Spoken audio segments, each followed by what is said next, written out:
और अयोध्या में जो सांस्कृतिक माहौल बन रहा है उसमें कई लोग अलग अलग दिखाई पड़ रहे हैं और अपनी तरह से शामिल भी हो रहे हैं। इनमें एक कवयित्री अनामिका अंबर हैं जो इस वक्त हमारे साथ हैं। लगातार अनामिका अयोध्या को लेकर कार्यक्रम भी कर रही हैं।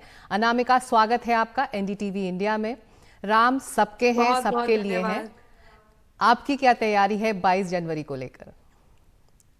जी देखिए, 22 जनवरी को लेकर के सबसे बड़ी तैयारी तो ये है कि जिस तरह से पूरे संसार ने अपने हृदय में दीपक जगा रखे हैं, उसी तरह से मैंने भी बहुत सारी बातें हैं जो मन में रखी हुई हैं, जो कहीं ना कहीं शब्दों के दीपक के माध्यम से चमक रही हैं। और कुछ पंक्तियां हैं जिनको लेकर के मैं आपके बीच उपस्थित हूँ। मैं वो पंक्तियां यहाँ पढ़ती हूँ।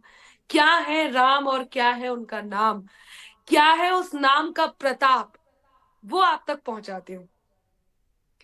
समाहित प्रेम हो जाए, कहाँ फिर बैर उठते हैं।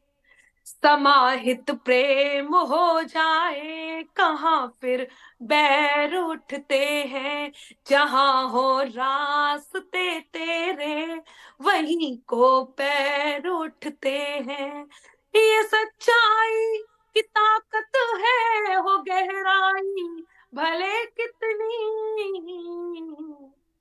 लिखा हो राम का जो नाम, पत्थर तैर उठते हैं। लिखा हो राम का जो नाम, पत्थर तैर उठते हैं।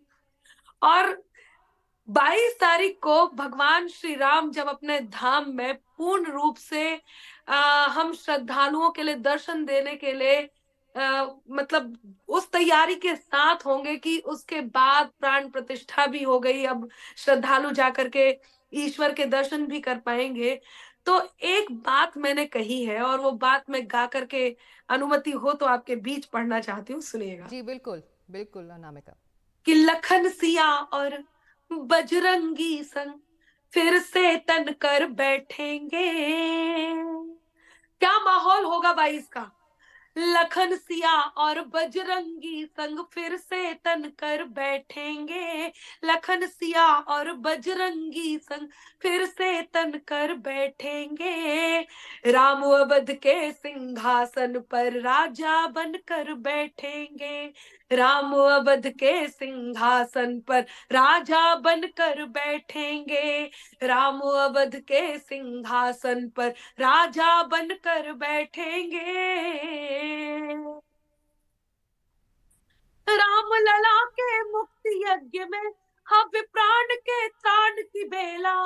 ये वो समय है जब ना केवल भगवान श्री राम के वो युगों युगों के वो प्रतीक्षा खत्म हुई है, बल्कि उन राम भक्तों को भी नमन किया जाएगा, उनका भी आभार व्यक्त किया जाएगा, जिन्होंने भगवान श्री राम के इस दिन को दिखाने के लिए अपने प्राणों की आहुति दी है। तब कहती हूँ, राम लला के मुक्ति यज्ञ में हव्य प्राण के त्राण की बेला।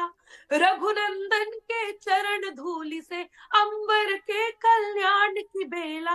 दुनिया धाम में देखेगी अब तीन लोक के स्वामी को। पूर्ण हुई है अवधपुरी के मंदिर के निर्माण की बेला। मंदिर के निर्माण की बेला। अवधपुरी के जनमानस के प्रेम में सन कर बैठेंगे। अवधपुरी के जनमानस के प्रेम में सन कर बैठेंगे। राम अवध के सिंहासन पर राजा बनकर बैठेंगे। राम अवध के सिंहासन पर राजा बनकर बैठेंगे।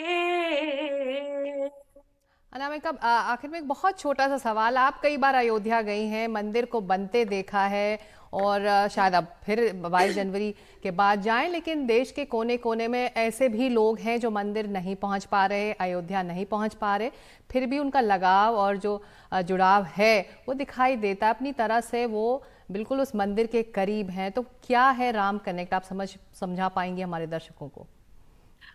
देखिए, बिल्कुल मैं इस बात को जरूर बताने की कोशिश कर रही हूँ। भगवान श्री राम आस्था का विषय है और ये बहुत बड़ी बात हुई है कि वो आस्था का केंद्र आज मंदिर के आकार में ढल चुका है। अभी तक केवल हमारे हृदय में था और अब ये बहुत बड़ी बात है कि वो हमारे हृदय से निकल कर के एक मंदिर बन चुका है। एक अयोध्या में मूर्तिमान पहले भी रूप गई ले हूँ। रहे हैं अब। बिल्कुल, जो आप कह रहे हैं कि एक मूर्तिमान रूप ले रहे हैं भगवान बिल्कुल। राम अब। जी। जिस जिस बात की कल्पना की गई थी, जी। सिर्फ कल्पना की गई थी। आप देखिए ना, इतनी भीड़ जब होने वाली है तो चाहे आप हवाई मार्ग देख लीजिए, चाहे आप रेल मार्ग बिल्कुल। देख लीजिए, चाहे सड़क देख लीजिए, चाहे व्यवस्थाएं देख लीजिए, चाहे सुंदर सुंदर रोड देख लीजिए, सड़कों पर एक जैसी दुकानें देख लीजिए। मतलब कहने का ये है कि केवल वहां के पत्थर नहीं बोल रहे हैं, वहां की दीवारें नहीं बोल रही हैं, वहां की हवा नहीं बोल रही है, वहां की दुकानें नहीं हम्म। बोल रही हैं, वहां का कण कण बोल रहा है। और कण कण आधुनिकता और जो परंपरा है, उन दोनों के संगम के साथ जो विकास है, वो वो विकास बोल रहा उस है। उससे जुड़ा और वो महसूस कर रहा है। विकास बिल्कुल, अब 22 जनवरी वो तारीख है जिस पर निगाहें सभी की हैं। देश के कोने कोने से जो नहीं भी पहुंच पाएंगे वो ज़रूर इमोशनली और सेंटिमेंटली ज़रूर अयोध्या में जरूर होंगे। बहुत पहुंचेंगे। शुक्रिया अनामिका, वक्त निकालने के लिए हमारे लिए।